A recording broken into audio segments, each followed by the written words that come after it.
Оршуулгын тоо огцом нэмэгдэн айл өргөтөө хит ойр буюу хотын баруун хойно салхин дээр байрлаж байгаа асуудлыг бид хөндлөө. Монголчууд бид бурхан болоочтой ёс журмын дагуу оршуулж, хойчин буйныг нь үлдэхэд ихээхэн анхаарал хандуулдаг ард түмэн билээ. Үүний дагуу их дэлхийн газар шороонд шингээдэг уламжлалаар суурьшлийн бүсэд буюу улсын нийслэл Улаанбаатар хотод оршуулгууд олонгаа газрыг хамран оршиж байгаа билээ. Энэ нь иргэд бидний хувьд аюул болоод байгаа юм. Энэ асуудлаар Улаанбаатар хотын оршуулгын газруудын ойр орчимд амьдардаг иргэдийн байр суурийг хүргэе. Одоо орчин үедээ ямар хотоо оршуулга таны бодлоо таны саналд нийцж энэ тэр юу ямар яадаг энэ тэр чандралх нь гэдэг нь л зөв байна гэж бодож шин.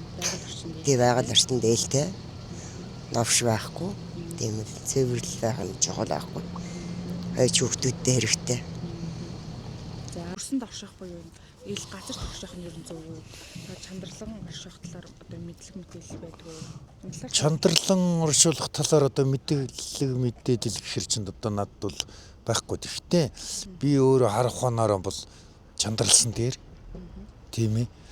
Тий одоо тэгэл өргөж барьдаг тэр үнс байдаг юм гэсэн. Тэгээ тэр яахгүй бол одоо эн чинь монголоор дөрөв энэ газрыг чинь хатгаалсан оршуулгын ажил болохгүй л байгаа юм шиг санагддаг шүү дээ. Газрыг одоо цээрэлдэг байсан шүү дээ. Тэгээ одоо энийг бол нүүлгээд одоо тэг нэг тийш нь болгосон дээр л хөтэ одоо готтой одоо энэ хойшоогоо тий хойшоогоо тэлвэл одоо эн чинь их том газар гэлээ шүү дээ. Хойшоогоо чихтэй сайхан хоолойтой тийм зэлхэн сайхан газар гэлээ.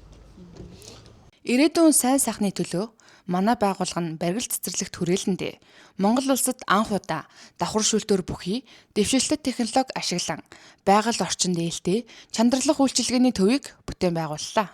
Энэхүү технологи нь олон улсын стандартад нийцсэн байгальд ээлтэй орчин үеийн төгс шийдэл юм а. Иймд иргэд та бүхэн ирээдүйн хойч үеэ бодож байгаль дэлхийгээ хайрлан ухаалаг сонголт хийхийг уриалж байна.